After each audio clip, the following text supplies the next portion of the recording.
All right, y'all. It's a pleasure to be here. I see a bunch of familiar faces from the old school, from summer school in 2001 and 2, which was fun, and from freshman year and half of sophomore year, which was a good time.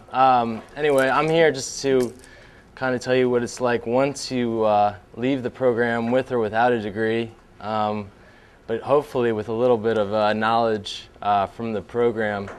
A lot of people who get into the program, as myself did for probably the first 10 minutes when I was sitting in my first intro class back yonder, or I think it was, I forget what building it was in. I was thinking, wow, this is great. I'm in the music business program, and I know now that, you know, if I hang out here for 4 years, this is going to look so good. I'm going to have such an advantage over those who are in other schools getting like a gen ed or some type of like business degree, and maybe something with a couple music classes, thinking they're going to go to a label. No, I'm going to go right to the top. But in actuality, I started to realize that the program itself is great, but at the same time, if you don't make outside experiences and connections, when you become a junior and a senior, you're going to start wondering, well, what am I going to do with this degree? And it's funny because Frederickson was here when I was, I guess, a student, and I was one of the lunch eaters. It's funny, I didn't even get into Loyola. I had a 980 on my SATs, and that wasn't really working as far as the Loyola standards. So in like 2 weeks, I was able to get a much higher grade because I actually studied or found out how to take the test. I came down here and I became a lunch eater. And it was funny because I was like, well, wait a minute. I mean, if I have one step, maybe I can just get to the next step. If I'm already sitting in the class, then why can't I just become a registered member of the music business department? So I tried, and by sophomore year, I guess I was in the program, and it was good. And I was studying, and I was getting good grades. I mean, it's the first time in my life I ever got A's, and I think it's because I was interested. I think that's the thing in high school, and you take the classes and you're not really feeling it. You just take it to get the grades, and then once you get to college, you really find out what you want to do. And this music business program is so great because so many of us want to be in the music industry, and this is a great way to do it.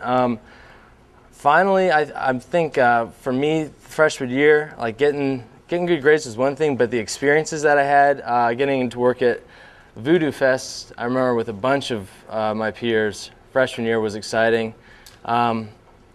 The House of Blues was great. Getting tied in, I think, outside of the community here is like very important.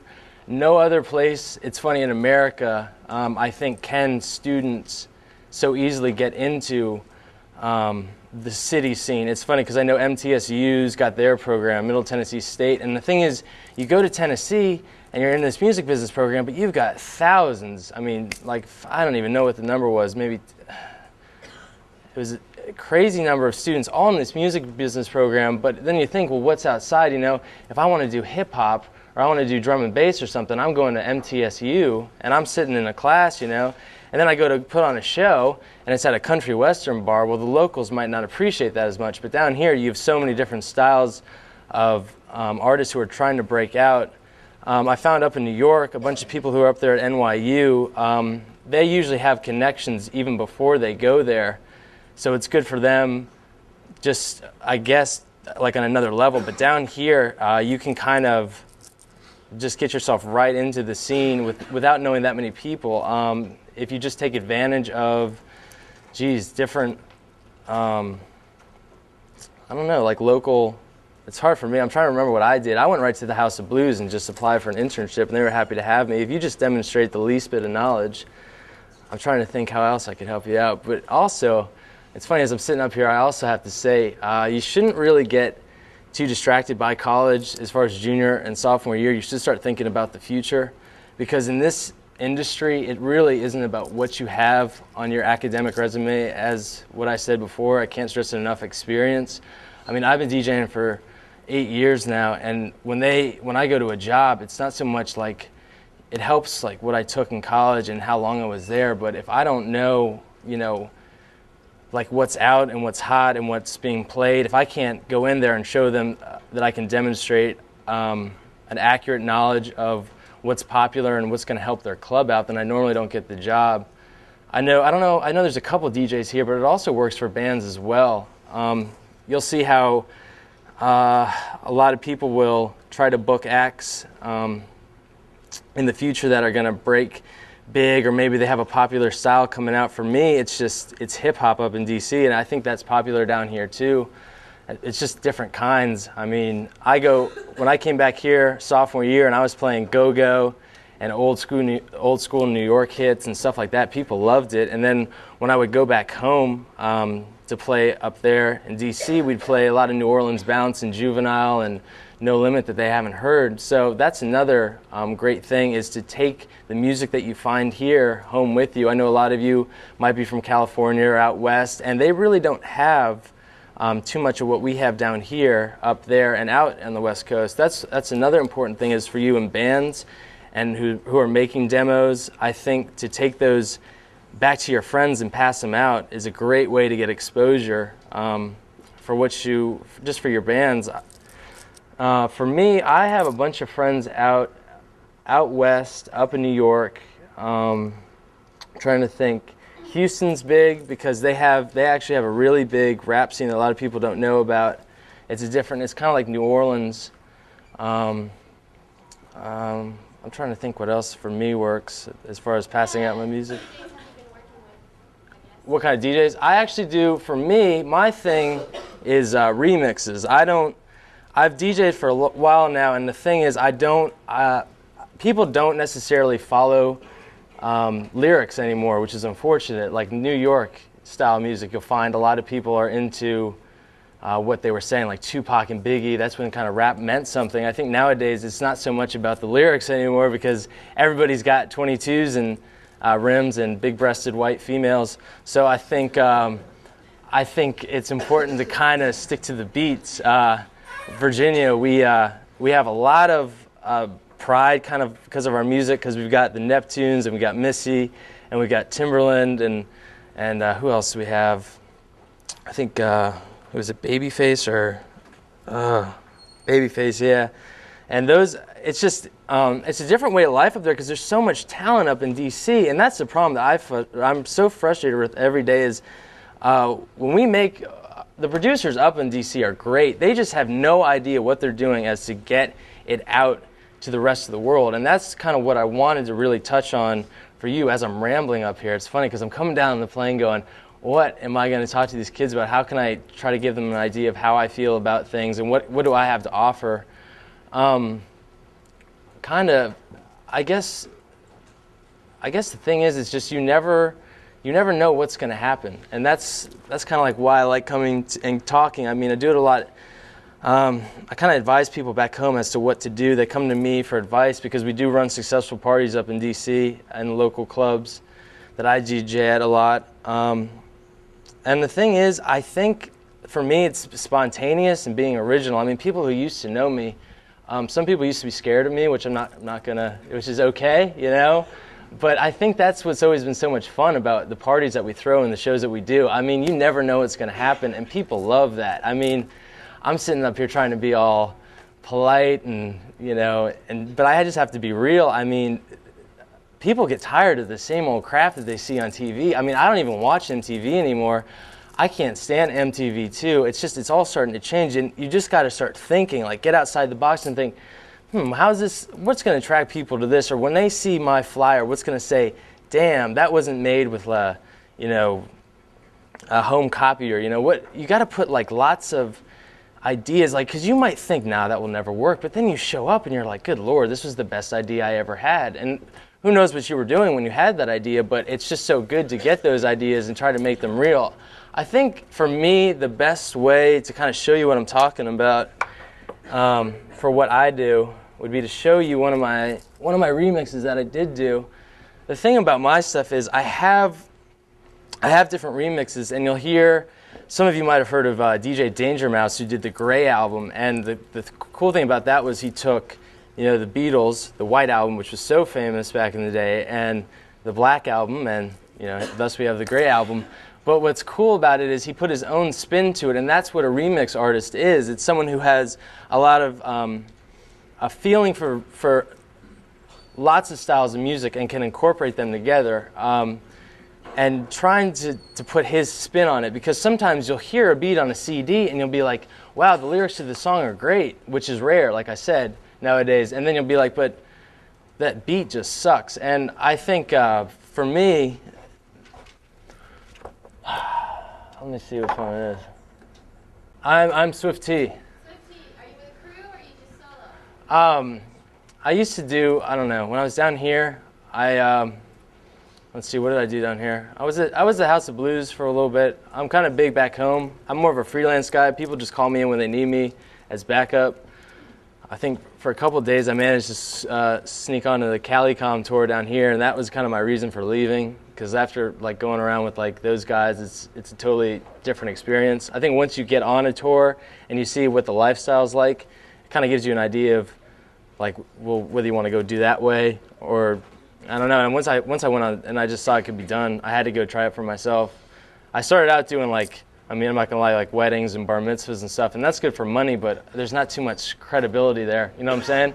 It's like I represent the, Horowitz family. Well, that's cool. I mean, how great was it? And that's what I'm not gonna lie. I mean, I'm a pretty thin white boy, and I don't bring the pain. But I mean, when I'm throwing a party, it's, you best come correct because it's gonna be a good time.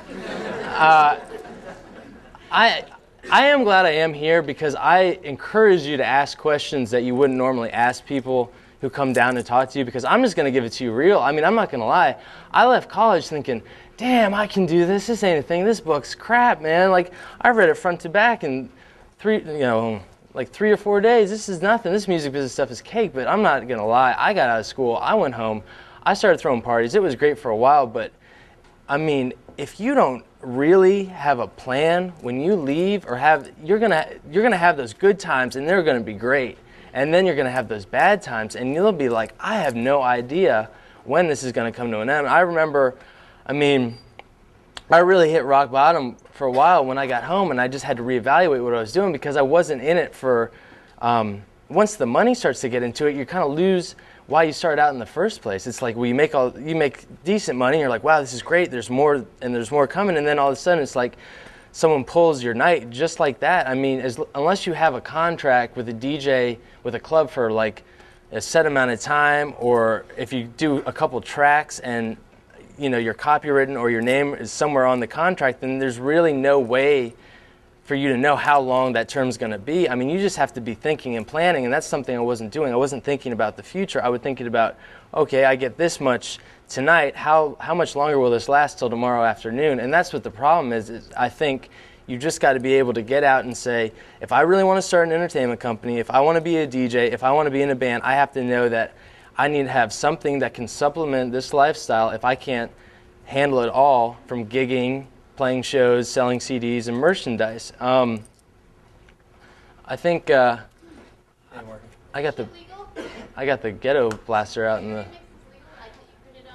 Well, that's the thing right there. Now, that was my point about Danger Mouse, is when he came out, it was really good. Like the quality and everything, it was so cool because you take songs, like I said, the Beatles, and mix them with Jay-Z, and they were fabulous. But the thing was, is he put that on the internet. Got millions of downloads in the first couple of days, and that's it. Both labels, who is it? It's either EMI or BM, who has, I don't know if any of you all know who has the Beatles catalog. Remember, Michael Jackson bought it, which was pretty crazy, and Paul McCartney was really pissed about that. It was funny because I think Paul McCartney told him he should buy it, and so Michael Jackson, among touching young boys, decided to buy all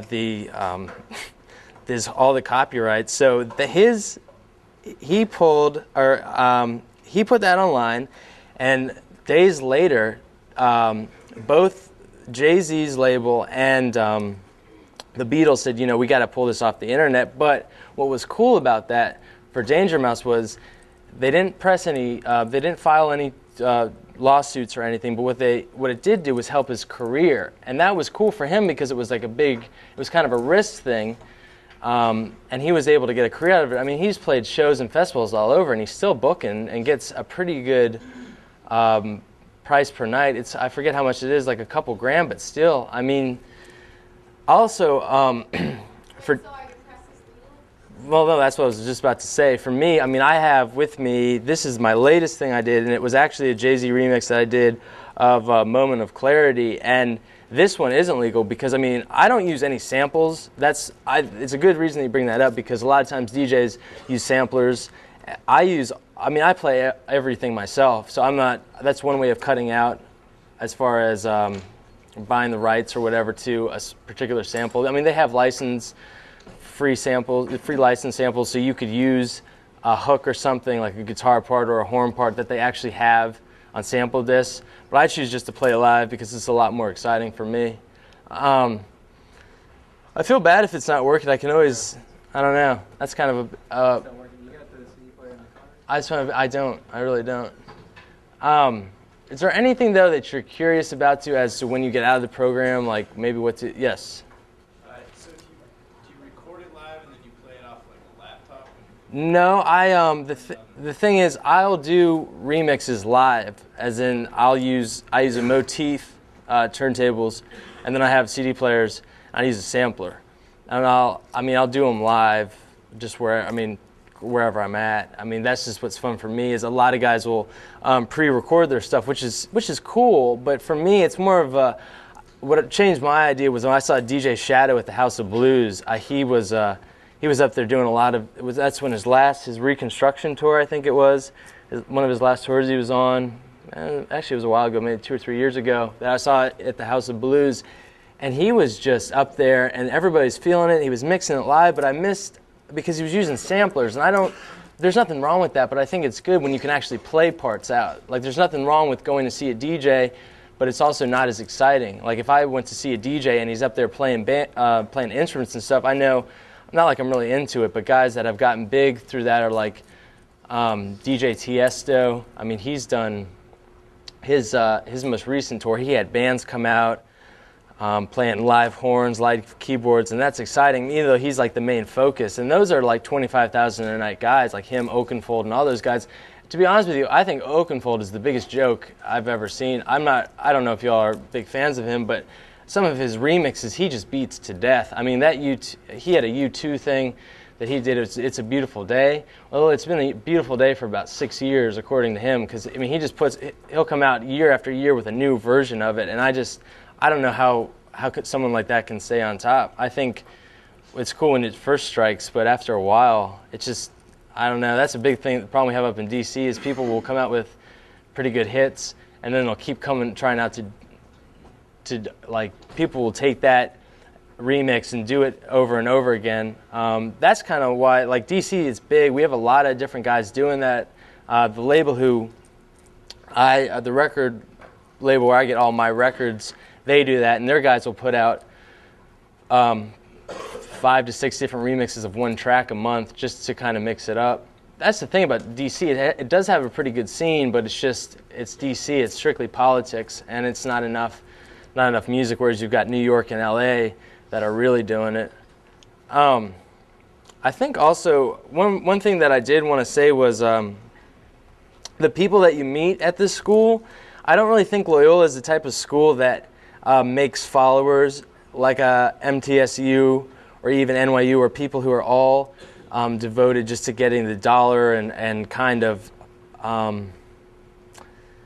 after the same thing. I think down here, everybody's kind of an individual, and I'm not sure what it is. Maybe it's the atmosphere, maybe it has something to do with the South, but it's like the small classes and being able to like meet people on a one-on-one basis is so beneficial, because the people you meet in these couple years while you're here will be really helpful in the years to come, because you'll realize that maybe you don't have to do it all by yourself. I run across a lot of guys, DJs who do have big egos, and even artists. I mean, you guys see it all the time. I'm sure you guys know friends of yours who are just like, yeah, my band's the shit, or I'm sorry, or or like we're playing here and there, and yeah, we're taking off. It's just a matter of time. It's all good, And I think that's great, man. And I love it when people talk, because it's so fun when it's like they're talking it up and they're like, yeah, it's only a matter of time. And you go to their show, and it was one of the worst experiences of your life, and you're just like, good God. I mean, Gabe, you know what I'm talking about. And I mean, it's just, I don't know. It's just, I think the more that if you're just a person of action and you just show people what you're all about, if you're like, yeah, maybe you should come to my show, you know, it'd be cool, come check it out. You should be like, yeah, definitely come, but I think once you just go and you see it, it's all about experience. I mean, it's one thing when you hear about a story, but when you're there for it, it's like a funny story. It's like, yeah, you hear about it, but when you're there, it's just so much more of an experience. That's why I always tell people, like, encourage them to come out and watch us DJ wherever we're at, because we really do have a lot of fun. What I was saying, though, about the people that you're meeting, like today, it's kind of like they'll be your best friends in, like, the years to come because, say, you know, you're trying to help this band in New Orleans, and one of your friends goes up to New York, well, they can maybe help you push it, and you'll never know who they know. I mean, they could get, you all are going to graduate and get internships, or like some of you, I mean, have jobs already, and they'll be able to hook you up down the road. I know this girl I know, Heather,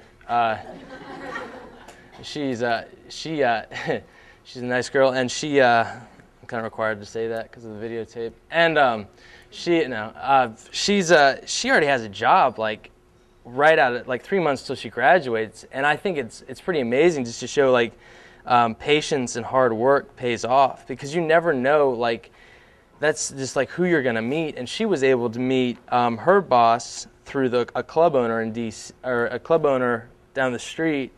And I think it's just weird because if you're just a good person and you treat people the way that you want to be treated, in the end it will come around. I mean, I believe in karma to a huge degree, and you just have to be helpful to yourself and helpful to others, because then you'll see it really, in this industry, it sucks so bad. I mean, I can't even tell you the number of times I've DJ'd at 735, probably the worst place in the world, and come out of there with like $13 after like an 8-hour shift. I mean, that place, I mean, that was like one of my first places, and like it was like one of the worst experiences for me, but at the same time it taught me like make contracts, make sure you get paid, and go around and set yourself up for success. I mean, don't put yourself in those situations.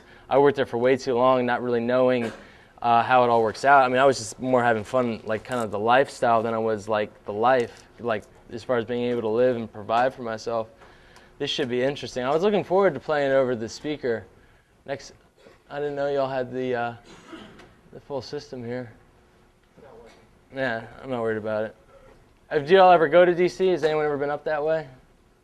Is anybody from DC? Oh, really? That's exciting. Where do you live about?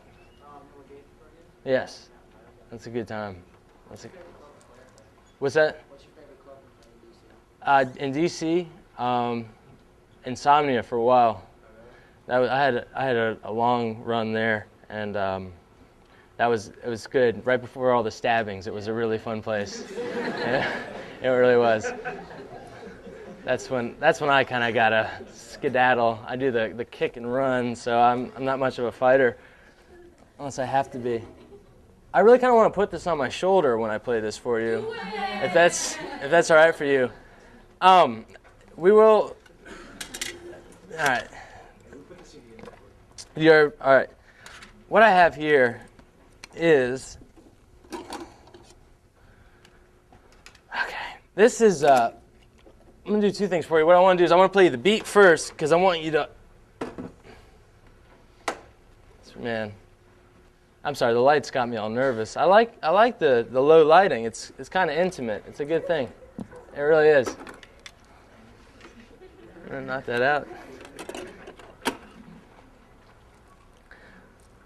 It's good to be back here. I can't stay here for too long, though. Really, the city starts to get into me, and then I don't go home. All right. Let's see.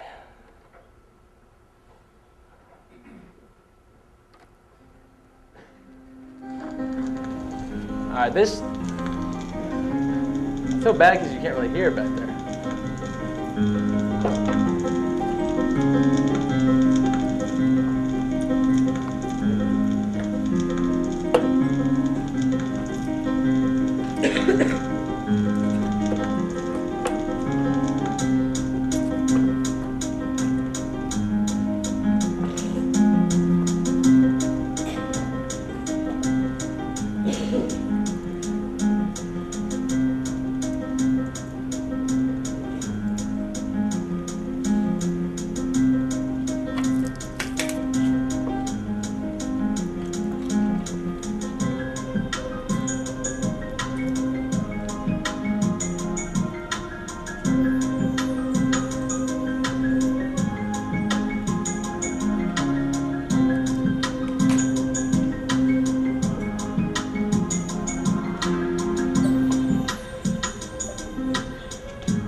That was kind of when I played the words to the song. I think this is why I play the instrumental when I do this before I play the track, is because you kind of hear it when you hear the beat. It's cool if it's a good beat, but sometimes you don't really get the full feeling of a whole track if it's just the instrumental. I mean, if it's a good instrumental, you'll be like, wow, that's cool. But if you don't hear lyrics to go with it, it really doesn't make as much sense as to even where the person got the idea to write the track. So are there any questions as to why I really am here? I mean, you gotta be wondering, like, why is this guy here? Like, what is it? I'll ask a question. So, you are good at asking questions. Sonali? So when you went up to DC, right? I don't know if you were DJing there before, but you said I was. you were. Okay, so you kind of gave me the impression that you had a run of success or something pretty special. Yeah, it was great. All right, so I think what would be beneficial maybe to some of these people here, especially underclassmen who maybe have not considered producing locally yet, how did you start your own regular? The thing for me is a lot of people will say, and it's funny because if you listen to a lot of sayings, you're just like, oh, okay, I've heard that before, and it doesn't make much sense to me. But a lot of people, one thing that I did hear is you fake it till you make it. And I know it sounds weird, but at the same time, it's like when I went back home, I had flyers and down here, like at 735, even though it wasn't the most professional place, I did arrange like for me to have like VIP passes and stuff like that, and a guest list all the time, and drink specials for when I was DJing and stuff like that.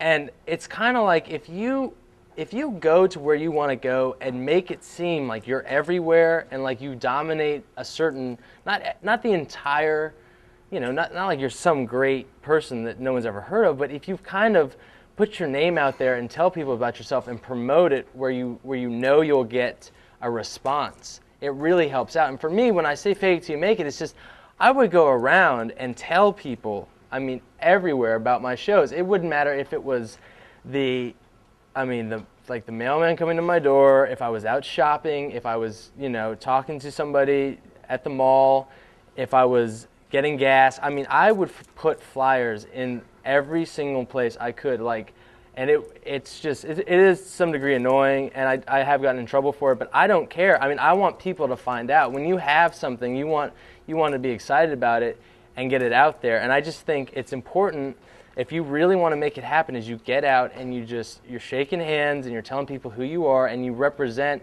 yourself to the fullest, and you get people to understand you, so then they'll want to come to your shows and see what you're all about. I think for down here for a while, I mean, I'm not going to lie, sophomore year, my methods of promoting weren't exactly up to par or probably legal. And so that's why, I mean, a lot of times people wouldn't probably come out just because they really didn't know me as much as they should. But now it's just more like when I'm back home, people are like, see, I'm pretty laid back and chill, and they're like, sure, we'll come check you out. We're down for supporting you. I think you need as a product, some type of marketable product, which for me is myself and my music and, my demos, and then your appearance and how you can get them to listen to you and to respond to not just what you're trying to sell them, but to you. You don't want people just to use you for what you have. You don't want somebody to meet you and go, oh my God, this guy's got the best beats I've ever heard, but too bad he's such an ass. I mean, that just is not cool. I mean, you want to be able to be friends.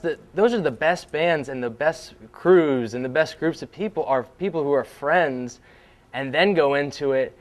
I mean, people who are just friends and then they realize, oh, there's a connection here. Let's try to make something happen. Let's do stuff. I mean, that's a lot of the bands here just started off as friends or like groups of people who had a common idea or ideals and figured, well, maybe we could put something together. Let's, we enjoy hanging out with each other. Let's just take it to the next level. Let's try to collaborate on something and make do something real. I mean, if you are making like great music, but the person next to you, you loathe and want to hit over the back of the head with a bottle, I don't see the point or the fun in it. I don't really see, I mean, and I know you all know what I'm talking about. Like, you'll meet people and be like, wow, it'd be really cool if maybe we could do something because they've got great ideas and I've got great ideas, and it'd be a lot of fun to collaborate with them, but that person is the biggest douchebag I've ever met.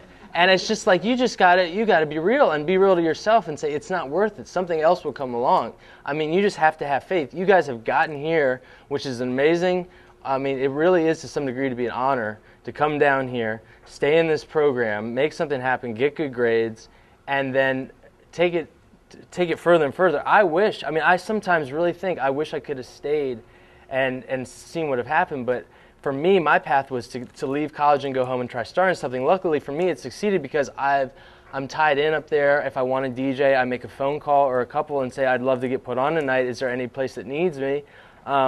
I think also, though, I'd be kind of cheating myself if I didn't tell you, like, just to be, like, really just treat other people as you'd like to be treated. It just makes such a huge difference in the way that you do things. If you're just way cool about stuff and like are laid back and say, hey, that'd be great if we could get down on some stuff, and they're like, cool, let's make a track, or let's go throw a party, or let's sit down and maybe talk about some stuff, or I noticed that you wrote a really cool paper. That makes a lot of sense. Where did that come from? Don't be afraid to ask questions. I remember I used to sit right back there. I mean, with sophomore year, and I would just ask questions all the time. I mean, freshman year, sophomore year, and people would look at me going like, dude, why are you asking these questions? Or I'd stand up and promote, me and DJ Dizzy Dick, and people would think I was crazy, but it makes sense. It's like, it's all about being different and having a great personality and like trying to offer somebody, your friendship and stuff. I've been like stabbed so many times in the back up in DC and down here, and like just gotten flat out ripped off because I really think I'm up to speed, and I believe that my time, my music, and what I have to offer people is valuable. And I think there comes a point where you need to start, like marketing it and getting paid. And I'll tell you, it's good to be friendly. And like I just said, you got to be friendly, and you got to make sense, and you got to be cool so people will be down with you. But at the same time, you have to be able to be firm too. And that's the next point, is also be firm and just say, you know what, this is not what we expected, or you're not getting what I think I deserve, or maybe you just have to treat me right, too. That's the thing, is it's that people think are like, well, this guy seems like he's a really nice guy, but I'm not gonna lie, I will be on you if you're not coming through with your part of the deal, and that's just how you all have got to be too, because it's gonna happen, because there's so many people in this industry who aren't that big, or who think they are, and then they come around like, no, man, like this is how it's going down. Last time I DJ'd this place in Fairfax, Virginia, where I used to have a residency at, it was my last residency before my strip club, which I don't talk about too much because of, my freelance gig. I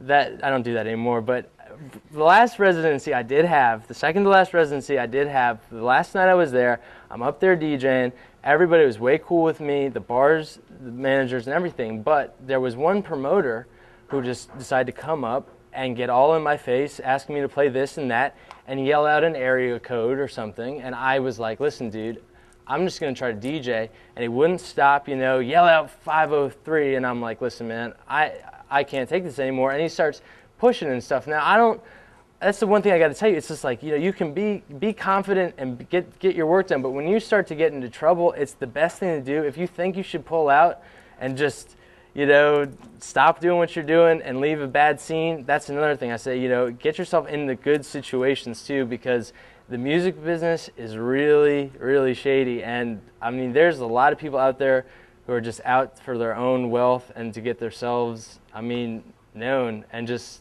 they don't really care who they step on to get stuff done. I think, I'm only trying to think of people who've gotten ripped off as far as copyrights and stuff like that. If you don't, the cool thing about copyrights are, like for me, I'm trying to think as far as, which is bringing me back to what I do as far as my beats and stuff. I believe that copywriting is like one of the most important things you can do, because the riffs that I play are usually all from myself. I don't copy anything unless it's like Cameron style, using like an old 80s tune or something like that, or like 90s. I love doing that stuff. That's a lot of fun. But I think if you don't copyright what you have, it will, and you just have a real good feeling about it, even if it's nothing special, but you just know it's yours and you want to hold on to it. and you want to be able to play it fairly and have people listen to it without stealing it, I mean, I really encourage you to buy that $35 or $45 form on the internet, or I mean, just print them off and send them in, because this is one of the best decisions that you will ever make. I can't speak from personal experience about it getting stolen, because everybody I deal with is really legit and they're really, really professional. But I just know I've heard way too many stories about this being the hottest beat and then getting it stolen. I mean, for instance, like, I don't know, I'd like to share stories about personal experiences, but I can't as far as what I know other than what you guys might have heard of before. Right now I'd like to play, you all heard the beat earlier. It was kind of just laid back and chill. The song was actually, it's a Jay-Z song that was off his last album.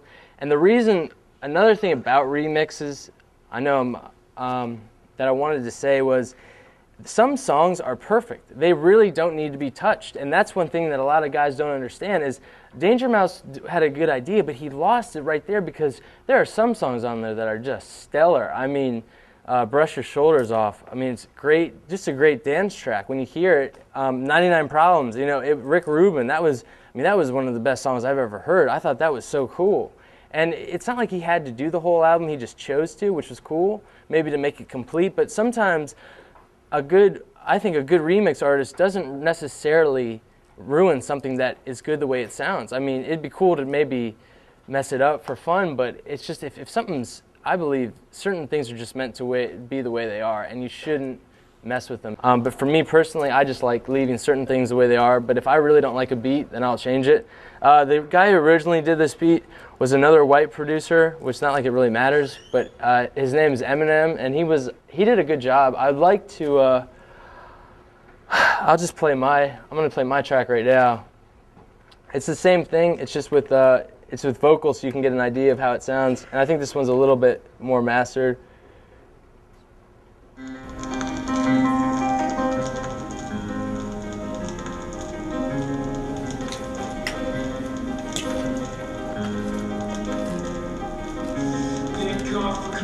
This moment of clarity, this moment of honesty, the world will feel my true heart, not lifetime. I give it a curse. I gave you volume after volume of my work, so you can feel my truth. I built the dynasty by being one of the realest niggas out. Way beyond the reason you can't feel my shoes. Blueprint beginning to that black album ending. Listen close, you hear what I'm about. You can feel my truth. I died, didn't cry, didn't know him that well. Between him doing heroin and me doing crack sales, with that in the eggshell, standing at the tabernacle, rather the church, pretending to be her. Wouldn't work, so sweat was all on my face. Like damn, that man's face is just like my face. So pop, I forgive you for all the shit that I lived through. It wasn't all your fault, homie, you got caught into the same game I fought. They don't parade laws, my big brothers and so many others I saw. I'm just glad The guy who actually helped me master that's known as the Dub King. So he always throws that crazy reverb on there. So it sounds cool when it's in the club, but I don't know about the boom back classic there. Yes. So how do you just like on a computer program you say? I don't use any computers. I'm strictly analog. So I use just everything analog. I use mixers. What do I use? I used to use a Mackie, which I loved. To get the voice on, I just play records or acapellas. To be honest with you, I'm not gonna lie, I hate computers. Like, I know it's the way of the future, and it's great for mastering and adding effects and stuff. It's way cool. So you got a CD with just the voice on it? I have acapella tracks. So I'll use acapella tracks, and I'll just set everything up and just go for it. I love, because that's what I'm used to doing. I know it's a little weird. It's hard to do it for everything. Like, I do have Pro Tools that I don't have yet. I have like everything for it. I haven't decided what computer system I want yet, if I'm going to do it, because someone gave it to me. They just want me to. It's like an investment, they call it. I don't know about all that, but I like analog. I think you get a much better sound from what you can do. I just think I don't know. I mean, computers are great, and I will use them, and I like using them for like. Those weren't. Those are actually off the motif. I used to have an Akai. I don't use it right now because for all my sequencing, it's easier to do on the motif. Motif has like my particular model has sampling on there, so you can add in your own drums if you'd like, which is helpful. I just liked it for those tracks. It was just easier to get a better mix on, because when I play it, it's so loud, and it's just those drums, they just hit good, especially with the bass. It's all about, for mixing for me, when I was doing that mix down, I was just like, these drums are perfect for what I need. I don't know, does anyone else do any type of like remixing here? Does anybody use any programs? I don't know if that was a popular thing to do. I've always done it. Does anybody have any questions maybe as to anything else that's going on? I'm glad that you all had me down here, though. It was great to be able to come back and talk a little bit, explain to you like my experiences. I do think one more thing is that like I said, like the best thing you can do is always be honest, and especially in this industry, because there are a lot of people who you never know who you'd be sitting next to, and they could be your one of your biggest allies in the future. So I encourage you all to always like kind of look for that outlet, look for that person, because they're there. You just don't know who they are. All right, y'all.